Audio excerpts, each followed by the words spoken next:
సమితి ప్రెసిడెంట్గా స్టార్ట్ చేసినప్పుడు అంటే ఆ ఎన్నికల్లో నిలబడ్డప్పుడు అప్పుడు ఏ విధంగా క్యాంపెయిన్ చేశారు? అప్పుడు ఏమని ప్రచారం చేసుకుని గెలవగలిగారు? రాజకీయం అంటే వ్యాపారం మాదిరి కాకుండా పనులు చేయాల్సి వచ్చేది, ప్రజల కోసం శ్రమించాల్సింది వచ్చింది. ఏంటి సార్ అంటే జగన్మోహన్ రెడ్డి ఐడియాలజికల్ బేస్ ఏంటి అసలు అంటే పొలిటికల్గా? ఒక మారు నన్ను కూడా చూడండి, ఒక మారు నన్ను కూడా చూడండి అంటే దాన్ని బట్టి ప్రజలు కూడా ఒక మారు చూద్దాంలే ఈయన్ని కూడా అని చెప్పి వేశారు. వేసినాక చూసినాక మొన్న ఏమైంది, ఆయన పరిపాలన పట్ల వీళ్ళకి కేవలం 11 సీట్లు ఇచ్చినారు కదా. అంటే ఎడారిగా ఉన్న అంటే ఇజ్రాయెల్ కూడా ఆల్మోస్ట్ అంతే చిన్న దేశం. అలాంటి దేశంలో వ్యవసాయ రంగంలో పైకి కనిపిస్తుంది మనకు అభివృద్ధి విషయంలో. సేమ్ కడపకు వచ్చేంత వరకు మాత్రం సరైన ఇరిగేషన్ వ్యవస్థ ఇప్పటికీ లేదు. అంటే అభివృద్ధి మాత్రం చాలా తక్కువ కనిపిస్తూ ఉంటుంది. మా కడపలో బసిరెడ్డి వర్గము, ఆదినాయుడు వర్గం అని 2 వర్గాలు. చంద్రబాబు నాయుడు గారు నిజంగా వెన్నుపోటు పొడిచారా సార్ ఎన్టీ రామారావు గారికి? రామారావు గారు అధికారంలోకి వచ్చినారు కదా. అధికారంలోకి వచ్చినప్పుడు కొంచెం లక్ష్మీపార్వతి ఇష్యూ వచ్చింది. లక్ష్మీపార్వతి ఇష్యూ వచ్చినప్పుడు ఆయన కాన్సన్ట్రేషన్ తగ్గింది అని ఎమ్మెల్యేలన్నీ కూడగట్టుకున్నాడు చంద్రబాబు నాయుడు. ప్రత్యేక తెలంగాణ కోరుకోవడానికి ముఖ్య కారణం ఏంటంటే ఇక్కడ ఉన్న మిగిలిన జిల్లాలు కానీ ఇక్కడ ఉన్న మా నిధులు కానీ మొత్తం తీసుకెళ్లి ఆంధ్రాలో ఖర్చు పెడుతున్నారు, మా నిధుల పంపకాలు మాకు జరగట్లేదనే వాదన వీళ్ళు వినిపించారు. అంత నష్టం ఏమీ జరగలేదు, ఎందుకంటే అభివృద్ధి ఇక్కడ కూడా జరిగింది కదా. ఉద్యమకారుడిగా కేసీఆర్ని ఏ విధంగా చూస్తారు సార్? ఉద్యమకారుడు అంటే ఆయన ఉద్యమం చేసింది తక్కువ అనుకోండి, ఆమె అనుకొని ఇవ్వాలనుకున్నది ఇచ్చింది. అది ఇంకో కారణం ఆమె చెప్పాలి. ఇప్పుడు కూడా ఎవరన్నా అడిగితే కొందరు మీరు పొరపాటు చేసినారో, ఆంధ్రప్రదేశ్ బిల్డింగ్ చేసింది, ఎస్ డన్ ఏ మిస్టేక్ అని. సార్ నమస్కారం సార్. నమస్కారం. పాలిటిక్స్ నుంచి అంటే చాలా రోజుల నుంచి కనపడట్లేరు, యాక్టివ్ పాలిటిక్స్ నుంచి దూరం అయ్యారా లేదా రిటైర్మెంట్ అనుకున్నారా? అంటే దాదాపు 2012లో రాజ్యసభ అయిపోయింది. ఎస్. 2-3 సంవత్సరాలు ఉన్నాను. ఇంకా తర్వాత నాకు ఏజ్ ఒకటి ఫ్యాక్టర్ కదా. ఇప్పుడు 77 సంవత్సరాలు వచ్చినాయి. అందువల్ల పొలిటికల్గానే రిటైర్మెంట్, యాక్టివ్ లైఫ్ నుంచి యాక్టివ్ నుంచి మంచి రిటైర్మెంట్ లైఫ్. సో అంటే మీరు ప్రస్థానం స్టార్ట్ అవడం అయితే 1981 సమితి ప్రెసిడెంట్ దగ్గర నుంచి స్టార్ట్ అయింది సార్. అసలు అప్పటి నుంచి ప్రజెంట్ డే పాలిటిక్స్ వరకు మీరు గమనిస్తూనే వస్తున్నారు. ఎందుకంటే యువర్ ఆథర్, అంటే బాగా చదువుతారు బుక్స్ కూడా. ఇవన్నీ నేను అంటే మీ ప్రస్థానం చూస్తే అది చాలామందికి తెలిసిన విషయమే. సో ప్రజెంట్ డే పాలిటిక్స్కి మీరు స్టార్ట్ చేసినప్పటి పాలిటిక్స్కి అసలు వ్యత్యాసం ఏమున్నది సార్? ఇప్పుడు పాలిటిక్స్ అంటే జగన్మోహన్ రెడ్డి ముఖ్యమంత్రి అయిన తర్వాత కొంచెం డబ్బుల రాజకీయాలు వచ్చినాయి. ఎందుకంటే ఓటుకు 2000 చొప్పున పంచను మొదలుపెట్టినారు అభ్యర్థులు. ఓటుకు 2000 అంటే ఇప్పుడు చాలామంది తీసుకుంటారులేండి. ఏదో తక్కువ డబ్బు అయితే కనుక కొంతమంది తీసుకొని ఏందా మేము ఓట్లేసేది డబ్బు ఏంది అని. కానీ ఇప్పుడు 2000 అనే తలకి ప్రతి ఒక్కరూ ఆశించుతారు. ఆశించితే డబ్బులు పంపిణీ ఇద్దరు చేస్తున్నారు. కంటెస్టెంట్లు, మెయిన్ కంటెస్టెంట్లు 2 ఉంటే 2, 3 ఉంటే 3. దాదాపు ఓటుకు 2000 రూపాయలు అనేసరికి నియోజకవర్గం మొత్తం మీద 50 కోట్ల నుంచి 60 కోట్ల రూపాయలు ఖర్చు అవుతుంది. ఓకే. అలా పార్టీ ఫండ్ వచ్చినా కానీ పెద్ద రాదు కదా, 10 వచ్చి 15 కోట్లు వచ్చి. కానీ 30-40 కోట్ల రూపాయలు అభ్యర్థి అయితే ఖర్చు పెట్టుకోవాల్సింది వచ్చింది. అనే తల్లికి అభ్యర్థులు ఎటువంటి వాళ్ళు రావాలా?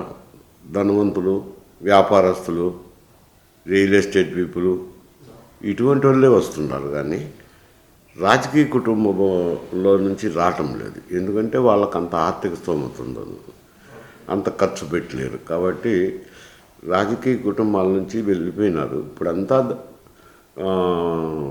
వ్యాపారస్తులు, ధనవంతులు, ఇటువంటి వాళ్ళు రాజకీయాల్లోకి వచ్చినారు.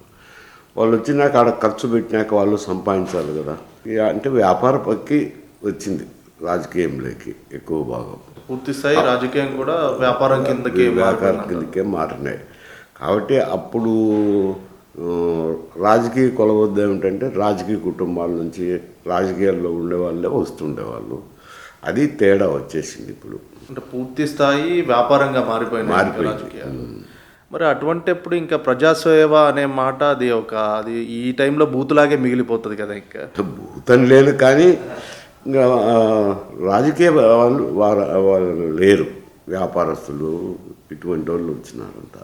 మీ టైంలో అంటే మీరు సమితి ప్రెసిడెంట్గా స్టార్ట్ చేసినప్పుడు అంటే ఆ ఎన్నికల్లో నిలబడ్డప్పుడు అప్పుడు ఏ విధంగా క్యాంపెయిన్ చేశారు, అప్పుడు ఏమని ప్రచారం చేసుకుని గెలవగలిగారు? మేము అప్పుడు రాజకీయ కుటుంబాల నుంచి వచ్చిన వాళ్ళమే. మా మేనమామ గారు ఒక ఆయన ఎంపీగా పనిచేసినారు, తర్వాత రిటైర్ అయినారు అనుకోండి, అడ్వకేట్ అయినా. తర్వాత మా తండ్రి గారు కానీ మా తల్లి అన్న మేనమామ గారు ఉండేవారు. ఆయన నా గ్రామాల్లో అక్కడ రాజకీయ పలుకుబడి ఉండేది. నేను ఆ కుటుంబంలో నుంచి వచ్చినాను కాబట్టి రాజకీయం అంటే వ్యాపారం మాదిరి కాకుండా పనులు చేయాల్సింది వచ్చేది, ప్రజల కోసం శ్రమించాల్సింది వచ్చింది. మేము అప్పుడు గ్రామాలు తిరుగుతుంటాం. ఎన్నికలో ఇంటింటి ప్రచారం చేస్తుంటాం. ఇంటింటి ప్రచారం చేసి ఓట్లను అడగడము ఇవన్నీ చేస్తాను. అప్పుడు వాళ్ళు ఏమైనా కార్యక్రమాలు చెప్తారు, గ్రామానికి అభివృద్ధి కార్యక్రమాలు అడుగుతారు. మంచినీళ్ళు కావాలనో, బోర్లు కావాలనో, లేకపోతే వాటర్ పీడబ్ల్యూఎస్ స్కీమ్స్ కావాలని ఇటువంటివన్నీ అడుగుతున్నారు. గ్రామ సమస్యల గురించి ఎక్కువ అడుగుతుండేవారు, అభివృద్ధికి సంబంధించి. ఆ కార్యక్రమాలు మేము చేసి పెడతాం. వాళ్ళు స్వార్థంగా ఇండివిజువల్గా ఏం అడగడం లేదు. అంటే రాజకీయాల్లో అప్పుడు కూడా అంటే ఒక రాజకీయ కుటుంబం నుంచి ఆ నేపథ్యం ఉన్న లీడర్స్ ఎవరన్నా వస్తే మాట ఇస్తే తప్పకూడదు, మనం వాగ్దానం ఇస్తే తప్పకూడదు అనేటట్లు ఉండేది. అంతే, అప్పుడు కూడా అంతే. సార్, అంటే ప్రస్తుతం మాత్రం మనకు అంటే మేనిఫెస్టో ఇచ్చినా ఎట్లా తప్పాలన్నట్టే ఉంటుంది తప్ప. మేనిఫెస్టోలు అది పార్టీకి సంబంధించింది. అధికారంలోకి వచ్చిన తర్వాత ఆ పార్టీ బట్టి మేనిఫెస్టో అమలు జరుగుతుంటుంది. ఇప్పుడు ఏమైంది అని అంటే ప్రజెంట్ డే పాలిటిక్స్. ఈరోజు రాష్ట్ర ఆదాయం చూసుకుంటే దాదాపు ఆంధ్రాలో 150,000 కోట్లు ఆదాయం వస్తుంది. 150,000 కోట్ల ఆదాయం వస్తుంది. 150,000 కోట్ల ఆదాయం వస్తే గతంలో జగన్మోహన్ రెడ్డి టైం వరకు పూర్వం అంటే అప్పులు పెద్దగా లేవు. ఆయన ఉన్నప్పుడు 11 లక్షల కోట్ల రూపాయలు అప్పులు చేయడం జరిగింది. 11 లక్షల కోట్లకు వడ్డీలు కంతులు కలిపితే కనుక 55,000 కోట్లు పోతుంది. 55,000 కోట్లు పోతే కనుక జీతభత్యాలు, పెన్షన్స్ ఇవన్నీ తప్పవు కదా. అదే ఒక 60%. డెవలప్మెంట్కు ఏమి 5,000, 10,000 కంటే ఎక్కువ మిగలడం లేదు. అది పరిస్థితి ఆంధ్రాలో. ఇక్కడ కూడా అంతే. తెలంగాణలో కూడా 1,30,000 కోట్లు, 1,40,000 కోట్ల ఆదాయం వస్తుంది. ఇక్కడ కూడా బీఆర్ఎస్ గవర్నమెంట్ ఉన్నప్పుడు బాగా అప్పులు చేశారు. ఇక్కడ 3.5 లక్షలు వస్తుంది అనుకుంటాను. వస్తే దాంట్లో 44,000 కోట్లు వడ్డీలు కంతులకే పోతుంది. పోతే ఇంకా జీతభత్యాలు, శాలరీస్ 60% ఎక్కడైనా స్టాండర్డ్ అండి. అవి పోను ఈడ కూడా అంటే 5,000, 10,000 కోట్లు ఉంది. అందుకే ఇక్కడ కాంగ్రెస్ ప్రభుత్వమైనా అక్కడ కూటమి ప్రభుత్వమైనా ఆర్థిక ఇబ్బందులు అనేటివి ఉన్నాయి. ప్రజల్లోకి వెళ్ళి ఆర్థికంగా పరిస్థితులు బాగలేవు అని చెప్పినా మాట ఇచ్చినారు కదా, మాట నెరవేర్చలేదని చెడ్డ పేరు వస్తుంది. మాట ఇచ్చినాక నెరవేర్చాల్సింది వస్తుంది. నెరవేర్చాలంటే ఇక్కడ ఆర్థిక వనరులు లేవు, అది ఇబ్బందులు పడతాం. జగన్మోహన్ రెడ్డి, కేసీఆర్ వీళ్ళే చేశారా? ప్రస్తుత ప్రభుత్వాలు ఎలాంటి? అంటే గతంలో ఉన్నప్పుడు వీళ్ళ అధికారం వచ్చే నాటికి ఉన్నప్పుడు కొద్దిగా ఉన్నాయి అప్పులు. అటువంటిది ఇక్కడ ఎక్కువ చేశారు. ఇక్కడ బీఆర్ఎస్ గవర్నమెంట్ అయితేనేమి, అక్కడ జగన్మోహన్ రెడ్డి అయితేనేమి FRMB యాక్ట్కు మించి అప్పులు చేసినారు. ఓకే, అంటే సెంట్రల్ గవర్నమెంట్ సపోర్ట్ కూడా ఉందా? అది సెంట్రల్ గవర్నమెంట్ కాదు, వేరియస్ అకౌంట్ల ద్వారా చేస్తారండి.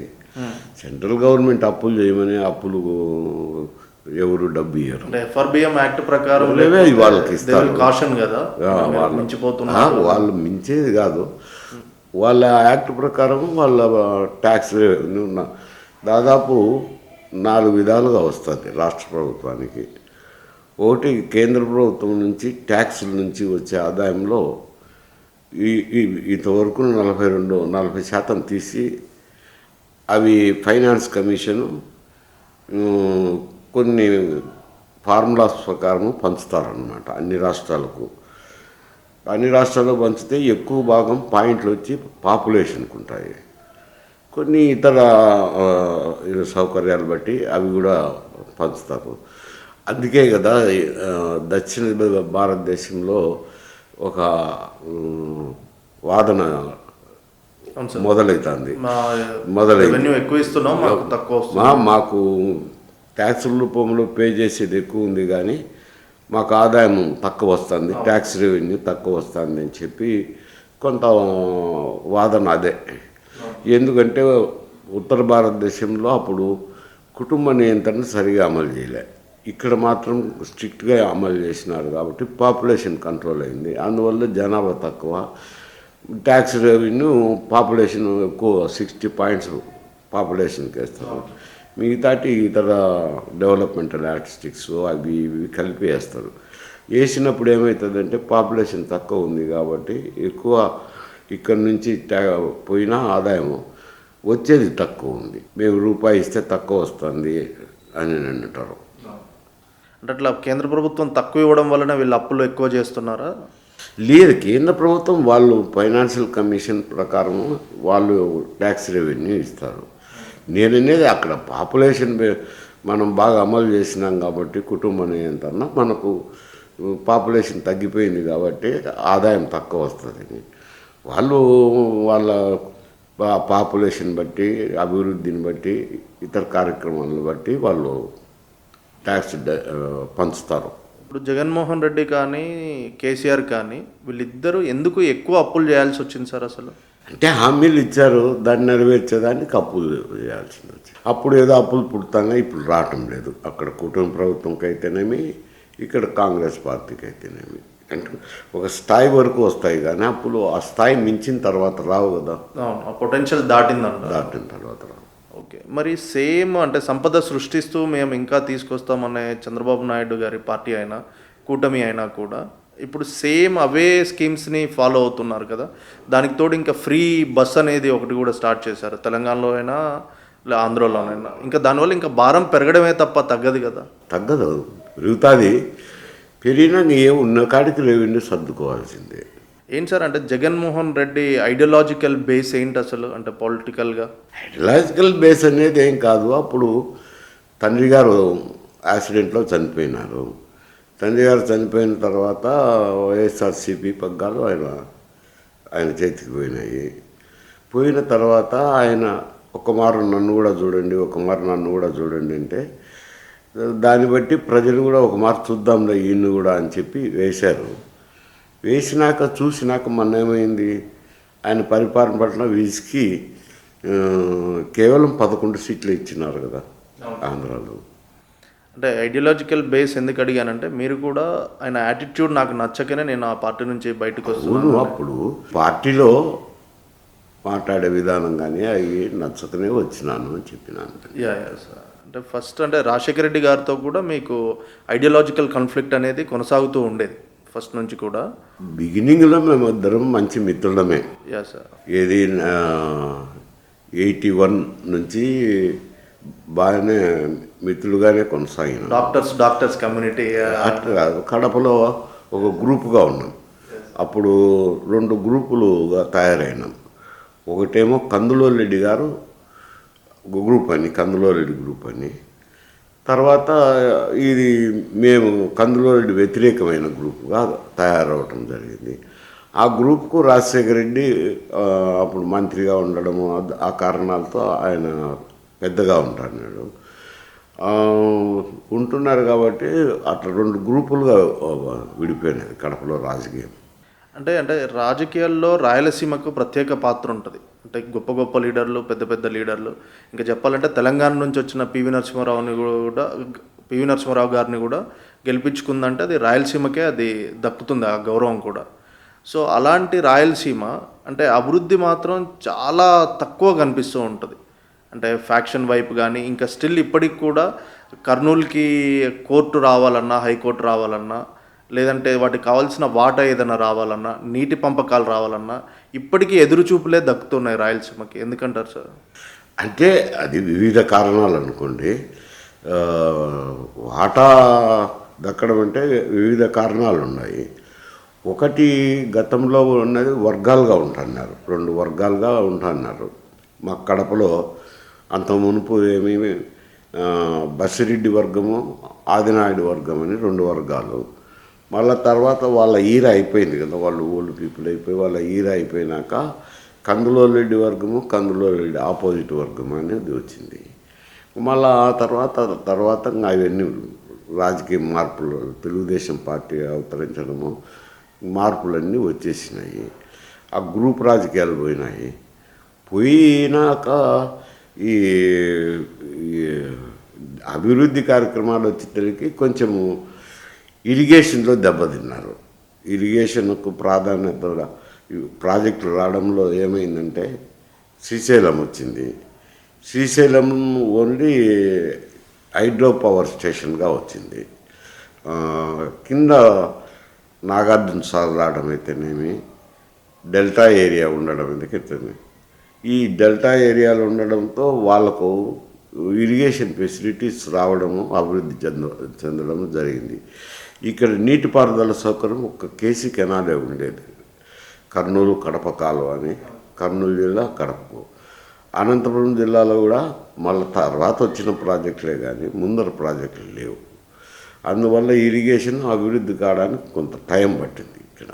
అవును సార్. అంటే ఎడారిగా ఉన్న, అంటే ఇజ్రాయెల్ కూడా ఆల్మోస్ట్ అంతే చిన్న దేశం, పూర్తి స్థాయి ఇసుక, పూర్తి స్థాయి ఎడారియే ఉంటుంది. అలాంటి దేశంలో వ్యవసాయ రంగంలో ఒక స్పైక్ కనిపిస్తుంది మనకు అభివృద్ధి విషయంలో. సేమ్ కడపకు వచ్చేంత వరకు మాత్రం సరైన ఇరిగేషన్ వ్యవస్థ ఇప్పటికీ లేదు. ఇప్పటికీ మాకు ఇప్పుడు కొంచెం వచ్చినాయిలండి. అయితే ఏమిట్రానంటే ఈ రెవెన్యూస్ ఈ అభివృద్ధి ఖర్చు పెట్టేది తక్కువైంది కాబట్టి పంట కాలువలు తీయటంలే, ప్రాజెక్టులు అయితే వచ్చినాయి. శ్రీశైలం కుడి కాలువ, మెయిన్ కాలువ వచ్చింది. దాంట్లో జలాశయాల నిర్మాణం జరిగింది. గంటికోట జలాశయం అయితేనేమి, ఇక్కడ గోర్కల్లు, అవుకు, అటు సైడు వెలిగొండ, మఠం రిజర్వాయర్లు వచ్చినాయి. మెయిన్ కాలువలు తవ్వినారు. ఈ పంట కాలువలు ఉంటాయి కదా పొలాలు లేకపోయి, అవి డెవలప్ చేయలేదు సరిగా. అవి వచ్చేసరికి నిధులు, ఇవన్నీ సంక్షేమ కార్యక్రమాలు ఆడము, నిధులు తగ్గిపోవడము, దాంట్లో నిధులు కేటాయింపు తగ్గిపోయి ఆ కాలువలు అభివృద్ధి చెందితే అక్కడ కూడా సౌకర్యం పెరుగుతుంది, ఇంకా అభివృద్ధి చెందేదానికి అవకాశం ఉంది. ఎందుకంటే వర్షం మీద ఆధారపడిన పంటలు వేసుకోవాల్సిందే కదా, అది కష్టమవుతుంది కదా. ఇప్పుడు అంటే ప్రత్యేక రాయలసీమ విషయంలో మీరు గలం వినిపించారు, అంటే అది చాలా వెనుకబడి ఉంది కాబట్టి అని. ఇప్పుడు కర్నూలు అంటే అమరావతి అంటున్నారు, ఒకరేమో వైజాగ్ అంటున్నారు, 3 రాజధానులు అంటున్నారు. కానీ అసలు కర్నూలుకి ఆ కల్చరల్ హెరిటేజ్ ఉంది కదా, కర్నూలు రాజధాని అని ఎందుకు ఎవరు ఫైట్ చేయట్లేదు సార్? అసలు కర్నూలు అంటే అప్పుడు ఏదో కర్నూలు హైదరాబాద్కు దగ్గర అని చెప్పి కర్నూలు రాజధాని చేశారు. ఒరిజినల్గా ఆంధ్ర రాష్ట్రం ఏర్పడినప్పుడు. ఇప్పుడు దొనకొండ సూచించినాం మేమంతా. దొనకొండ అయితే అటు ఆంధ్రులకు, ఇటు రాయలసీమ వారికి మధ్యస్థంగా ఉంటుంది. ప్రభుత్వ భూమి దండిగా ఉంది, ఒక 70,000 ఎకరాలు ఉంది ప్రభుత్వ భూమి. అయితే 3 ప్యాకెట్లలో ఉంది అనుకోండి, ఒక ప్యాకెట్గా లేదు, 3 ప్యాకెట్లలో ఉంది. ఆడ దొనకొండలో తీసుకొని ఉంటే కనుక 3 ప్రభుత్వం చేతిలో కొంత ఉన్నా ప్రైవేటు ఇచ్చిండొచ్చు. దానివల్ల అభివృద్ధి చెందేది అప్పుడు రాజధాని. అప్పుడు ఆయన అమరావతి డిక్లేర్ చేయడము, అమరావతి అని అన్నారు. అమరావతి అన్నాక జగన్మోహన్ రెడ్డి వచ్చినాక 3 రాజధానులు అన్నారు. 3 రాజధానులని అడ్మినిస్ట్రేటివ్ క్యాపిటల్ ఏమో వైజాగ్ పోయాయి, తర్వాత రాజకీయ క్యాపిటల్ ఏమో అమరావతిలోనే ఉండే. వీడికి వచ్చి తెలికి న్యాయ రాజధాని అని వచ్చింది. న్యాయ రాజధాని అంటే ఏముంటుంది, హైకోర్టు తప్పనిచ్చి అంతకు మించి ఎక్కువ ఏముండదు కదా. వైజాగ్లో అడ్మినిస్ట్రేటివ్ క్యాపిటల్ అన్నారు. క్యాపిటల్ వచ్చి అభివృద్ధి ఇక్కడ రాకుండా పోయింది. ఆయన వచ్చి అట్లా వెళ్ళిపోయినారు. కూటమి వచ్చి మళ్ళీ అమరావతికి షిఫ్ట్ అయినారు. షిఫ్ట్ అయిందాన అమరావతి ఒక సైడ్ అవుతుంది, ఒక ప్రాంతం అయిపోయింది, పరిమితం అయిపోయింది. అది అంటే అమరావతి యాజ్ ఏ క్యాపిటల్గా వయబుల్లా సార్ మీ దృష్టిలో? అంటే మీరేమనుకుంటారు? అంటే అది అంత ఒక సైడ్ అవుతుంది. లోలయింగ్ ఏరియా, వరదలు రావటము ఇవన్నీ ఉన్నాయి కదా. శివరామకృష్ణ, నేను చెప్పడం కాదు, శివరామకృష్ణ కమిటీ రిపోర్ట్లోనే ఇచ్చారు. ఏమి రానంటే ఈ ప్రాంతం మునక ప్రాంతం కాబట్టి ఇట్ ఈస్ నాట్ అడ్వైజబుల్ అని. అంటే డీసెంట్రలైజేషన్ జరగకపోవడమే తర్వాత హైదరాబాదులోనే కేంద్రీకృతం అవ్వడం వల్ల తర్వాత విడిపోయిన తర్వాత బైఫర్కేషన్ తర్వాత ఆంధ్రప్రదేశ్ చాలా ఇబ్బంది పడింది. వాస్తవంగా స్పెషల్ కేటగిరీ స్టేటస్ అన్నారు, స్టేటస్ రాలేదు. లేదంటే స్పెషల్ ప్యాకేజ్ అన్నారు, ప్యాకేజ్ రాలేదు. సో మళ్ళీ డీసెంట్రలైజేషన్ చేయడం వల్ల మళ్ళీ మిగిలిన ప్రాంతాలు కూడా అన్నీ అలాగే దెబ్బతింటాయి కదా సార్? అంటే మీరు అనే ప్రశ్న, డీసెంట్రలైజేషన్ ఏముంది? ఈ క్యాపిటల్ నువ్వు ఇటు అటు మారుస్తాం కదా, దానివల్ల ఒక ఇబ్బంది అయితే ఉంది. రాజధాని విషయం వచ్చేసరికి అది ఒక సైడ్ అయిపోయింది, అది మధ్యలో లేదు అంటున్నాం. దాంతో అది ఒక సమస్య కూర్చున్నది. అంటే నేను అనేది హైదరాబాద్లోనే అన్నీ తీసుకొచ్చి పెట్టాం మనం, ఐటీ సెక్టర్. అప్పుడు ఆ కాలంలో ఆంధ్రప్రదేశ్ అంటే హైదరాబాద్ క్యాపిటల్ని అభివృద్ధి చేసినారు. అభివృద్ధి చేసినప్పుడు పారిశ్రామిక రంగం కూడా ఇక్కడికి తరలి వచ్చినారు. పరిశ్రమలు రావటం అయితేనేమి, ఫార్మా రంగం అయితే మెయిన్ హబ్ అయిపోయింది కదా ఇక్కడ హైదరాబాదు. ఇతర పరిశ్రమలు కూడా ఇక్కడే హైదరాబాదులోనే రాజధాని ఉండడంతో ఇక్కడ కేంద్రీకృతమైనాయి. కేంద్రీకృతమైనాక ఈ ప్రత్యేకవాదం రావడము, అంటే ప్రత్యేకవాదం కంటే కూడా ఎక్కువ భాగము కాంగ్రెస్ హైకమాండ్ తప్పు. ఎందుకు ఆమె మెదడులో ఎందుకు వచ్చిందో ఏమో కానీ, నేను మాట ఇచ్చినా అని చెప్పి ఈ ఆంధ్రప్రదేశ్ను విడదీయడం వల్లనే ఈ సమస్య వచ్చింది. లేకపోతే ఒకటిగా ఉండింటే అంత పెద్ద సమస్య రాదు. అంటే మీరు అంటే ఇక్కడ తెలంగాణ, ప్రత్యేక తెలంగాణ కోరుకోవడానికి ముఖ్య కారణం ఏంటంటే ఇక్కడ ఉన్న మిగిలిన జిల్లాలు కానీ ఇక్కడ ఉన్న మా నిధులు కానీ మొత్తం తీసుకెళ్ళి ఆంధ్రాలో ఖర్చు పెడుతున్నారు, మా నిధుల పంపకాలు మాకు జరగట్లేదనే వాదన వీళ్ళు వినిపించారు. అంటే అది ఆ విధంగా జరిగిందా సార్? మీరు ఆల్మోస్ట్ 40 years అంత నష్టం ఏమీ జరగలేదు. ఎందుకంటే అభివృద్ధి ఇక్కడ కూడా జరిగింది కదా. అది కేవలము ఆమెకు ఎందుకు మీదల్లో వచ్చిందో ఏఐసిసి అధ్యక్షురాలకి, ఆమె నేను మాట ఇచ్చినాను ఎవరు పోయి చెప్పినా కానీ, ఏ రాజకీయ పార్టీ నాయకులు మాట్లాడినా నేను మాట ఇచ్చినా అని చెప్పి డివైడ్ చేసింది. అనవసరంగా డివైడ్ చేసినారు. అంత ఏం అజిటేషన్స్ రాలేదు. అంటే కేవలం సోనియా గాంధీ గారి వల్లనే తెలంగాణ వచ్చింది తప్ప కేసీఆర్ చేసిన రూల్ ఏం లేదా? ఏం కాదు, కొద్ది పాత్ర అంతే. దోహదపడతారు చూడండి, దోహదపడినారని అంటారు అంతేగాని ఆయన వల్ల డివిజన్ కాలేదు. అంటే ఒకవేళ రాజశేఖర్ రెడ్డి గారు బతికుంటే తెలంగాణ వచ్చేది కాదు అనే వాదన చాలామంది వినిపిస్తూ ఉంటారు. ఆయన మీతో ఎప్పుడైనా చర్చించడం జరిగిందా? అతను ఉన్నప్పుడు పరిస్థితులు వేరు. కొంచెము కాంగ్రెస్ పార్టీ హైకమాండ్లో కొంత మాట ఉన్నది. అందుకని ఆయన ఉండింటే డివైడ్ కాకపోవుననేది ప్రజల్లో ఒక వాదన. మరి ఉండింటే ఏమైందో చెప్పలేం కదా. ఆమెకు ఆ భావన కలిగిన తర్వాత ఎవరు మేము చేయలేం కదా అంటే ఇక్కడ అంటే నేను చూసింది ఏంటంటే హైదరాబాద్ చుట్టుపక్కల ఉన్న మిగిలిన వరంగల్లో కానీ నిజామాబాద్లో కానీ ఏ రకమైన అభివృద్ధి అయితే పారిశ్రామికంగా జరగలేదు. అదేవిధంగా ఆంధ్రాలో కూడా విజయవాడ కానీ లేదంటే కర్నూలు కానీ అటు పోతే శ్రీకాకుళం సైడ్ కానీ అభివృద్ధి మాత్రం కనపడలేదు. నేను ఈ అసమానతలే ముఖ్య కారణం కదా ప్రజల్లో. అక్కడంతా రాలేదు కదా డిమాండ్. ఇప్పుడు హైదరాబాదులోనే కేంద్రీకృతమైంది. అప్పుడు హైదరాబాదులో కేంద్రీకృతమై అభివృద్ధి చేసిన హైదరాబాదు ఇప్పుడు తెలంగాణలో ఉండిపోయింది కదా. లాభం ఏమిటి? మీరు అన్ని వాదనలో పసలేదు కదా అంటే యూనియన్ టెరిటరీ చేస్తా అన్నారు. ఇప్పుడు న్యూస్లో కూడా బాగా తిరుగుతూ ఉంది అది హైదరాబాద్ని యూనియన్ టెరిటరీ చేయాలి, దీన్ని సెకండ్ క్యాపిటల్ ఆఫ్ ఇండియాగా మార్చాలి అని. సో అలాంటి సందర్భంలో రాష్ట్రం మొత్తం మళ్ళీ వెనకబాటుకి గురవుతుంది కదా. అది వేరు అనుకోండి. రెండో క్యాపిటల్ అనేది అది వేరు సమస్య. ఇప్పుడు ఇక్కడైతే కేంద్రీకృతం అయిపోయింది కదా, అభివృద్ధి అంతా కేంద్రీకృతం అయిపోయింది. మరి హైదరాబాద్ ఏమో తెలంగాణలో ఉండిపోయింది కదా, మిగతా వాళ్ళకేం నష్టమే కదా. స్పెషల్ కేటగిరీ స్టేటస్ గురించి ఏ పార్టీ నాయకుడు కానీ ఏ వ్యక్తి కానీ మాట్లాడరు ఎందుకు సార్? స్పెషల్ కేటగిరీ స్టేటస్ కావాలని ఆ పోరాటం కూడా ఎక్కడ కనిపించదు. అది లేదులేండి, బిల్లులో లేదు కదా.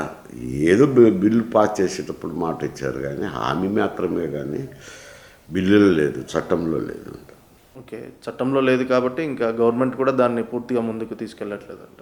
సో జగన్మోహన్ రెడ్డి మానవాభివృద్ధి చేశాడని చంద్రబాబు నాయుడు గారేమో సంపద సృష్టిస్తానని అంటున్నారు.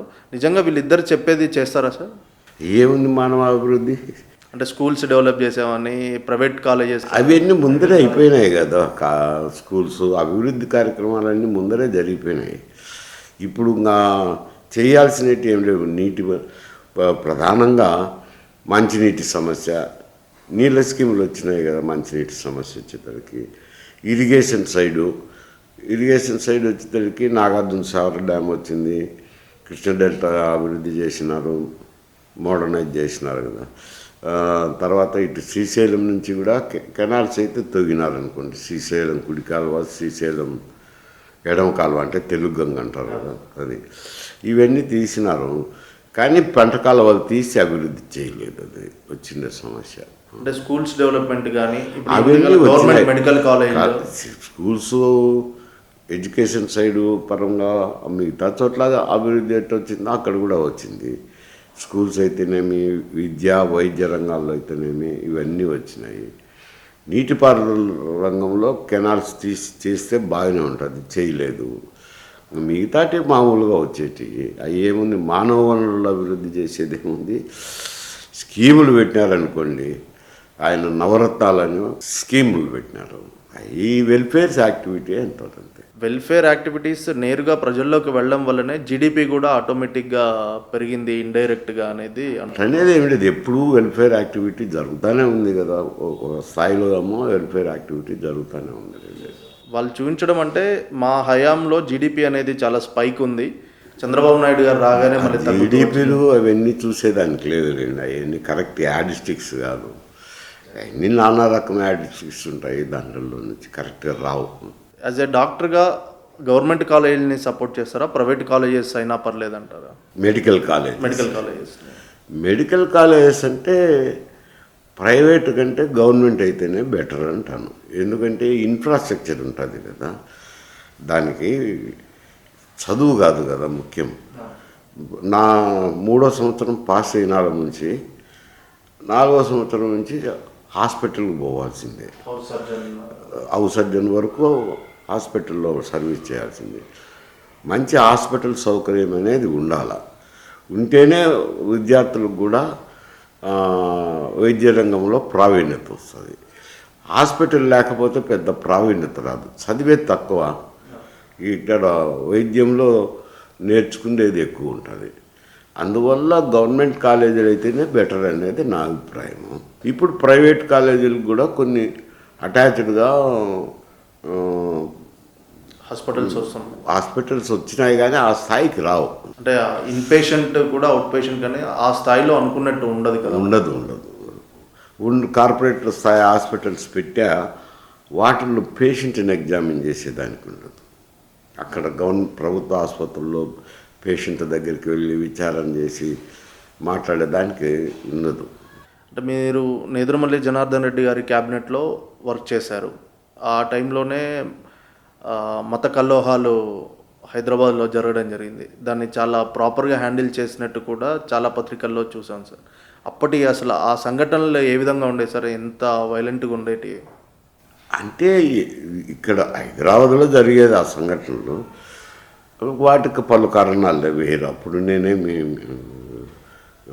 మంత్రి కాదు, ఏదో సంఘటనలు జరుగుతున్నవి, అవి వేరు ప్రాధాన్యత, ఇవి వేరు.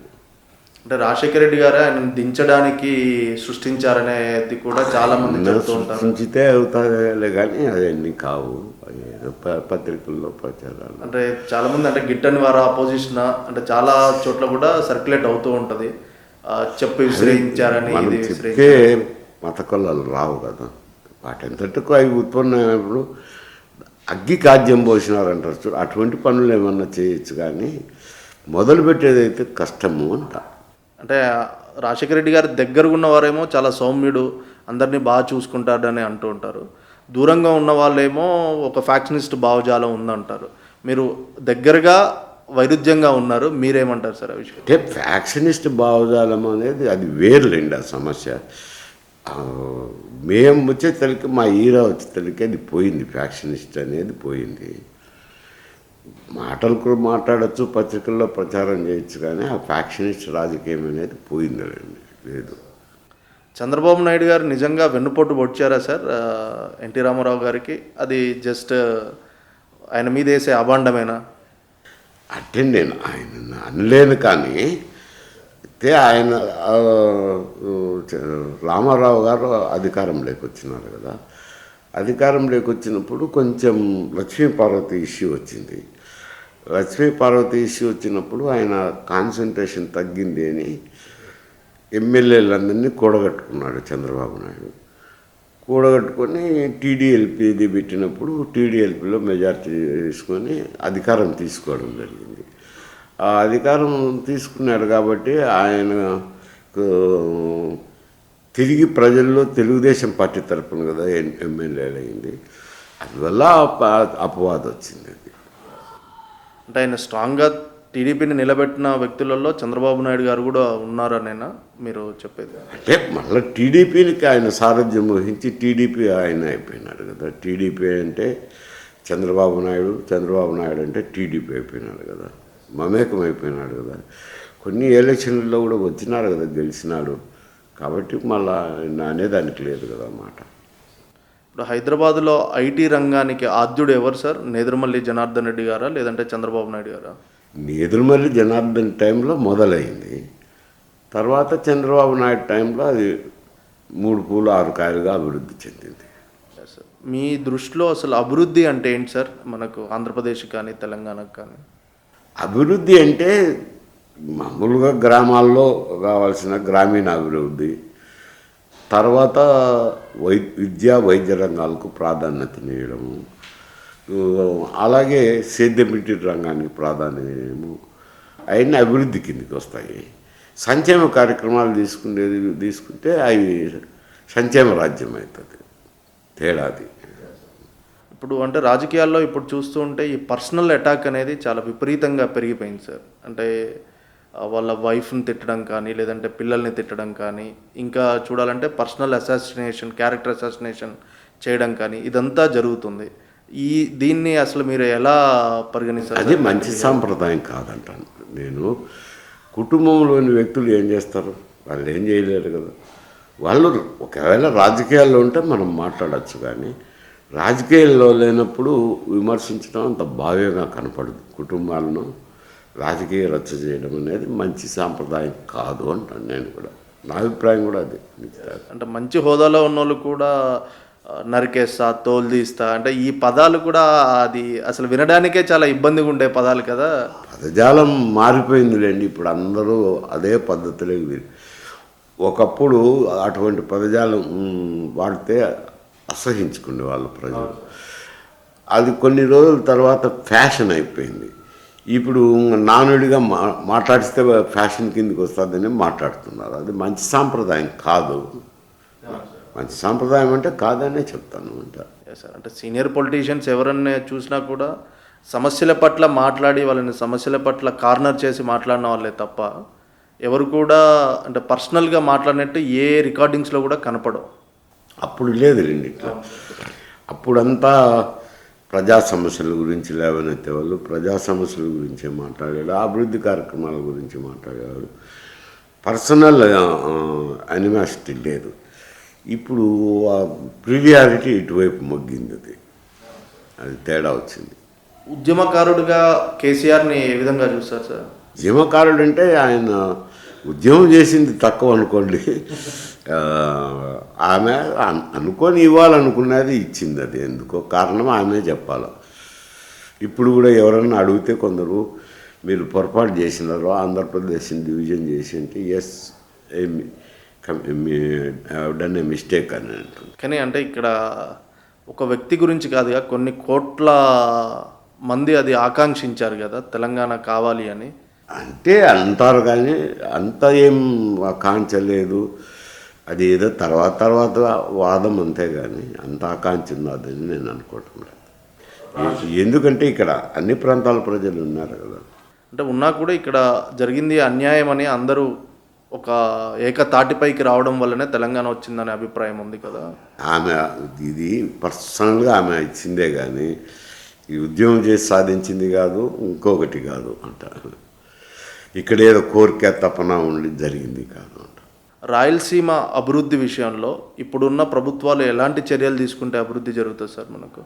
ఇప్పుడు ఇంకా పోయింది వెల్ఫేర్ యాక్టివిటీలోకి పోయినారు అంటున్నా. అభివృద్ధిని గురించి ఇంకేం మాట్లాడతాను? డబ్బులు వెల్ఫేర్ యాక్టివిటీకే చాలడం లేదు అంట. ఈ అభివృద్ధి ఖర్చు పెట్టేది ఉంటే ఏదో మాట్లాడవచ్చు, సలహాలు ఇవ్వచ్చు, లేదు కదా. జగన్మోహన్ రెడ్డి విషయంలో అంటే ఆయన పాలిటిక్స్ విషయంలో మీ మెయిన్ అభిప్రాయం ఏంటి సార్? అంటే ఆయన ఒక మాట చూడండి అని వచ్చినారు. వచ్చిన తర్వాత ఆయన ఇది వీని మీదనే సంక్షేమ కార్యక్రమాల మీదనే ఖర్చు పెట్టినారు కానీ అభివృద్ధి మీద అందుకు కాన్సన్ట్రేట్ చేయలేదు. సరే, సంక్షేమ కార్యక్రమాలు వచ్చేసరికి కొందరికి ప్రతిఫలాలు వస్తాయి, కొందరికి రావు. నేను ఒక మార్గం మా ప్రాంతానికి వెళ్ళినప్పుడు ఒక ముస్లిం మహిళ వచ్చినారు. ఏదో ఎంఆర్ఓ ఆఫీస్లో పని ఉందని. ఎంఆర్ఓ ఆఫీసులో పని ఉందంటే ఎమ్మెల్యే ఉన్నారు కదమ్మా, ఎంత వెళ్ళి మాట్లాడకూడదా అని అన్నాను. అంటే ఏదో సార్ చెప్తున్నారు కాలా, మీరున్నా చెప్పండి సార్ అంటే ఎంఆర్ఓ గారికి ఫోన్ చేస్తే ఒక అర్ధగంట ఉండి ఫోన్ చేస్తాను సార్, మీటింగ్లో ఉన్నాను. సరే, ఆమె ఉన్నది. ఏమ్మా ఎన్ని స్కీములు వస్తాయి మీకు అని అన్నా. ఒక 5 అన్నా వస్తాయా అంటే లేదు సార్ 4 వస్తాయి. 4 వస్తే ఎంత వస్తుంది? మా ఆదాయం 4 మీద 50,000 వస్తుందా అని అంటే సార్ 40,000 వస్తుంది.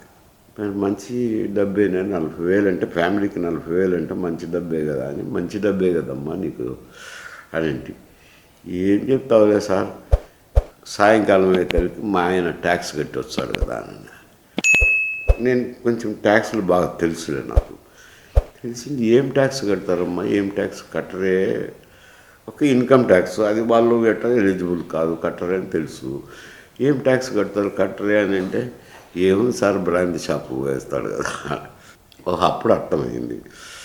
ఎందుకు అని అంటే వచ్చిన డబ్బు దానికి పోతుంది కదా ఖర్చుకు, నాకేం మిగలలేదు కదా అనేది ఆమె అభిప్రాయం. ట్యాక్సులు అంటే ట్యాక్సులు కాదా.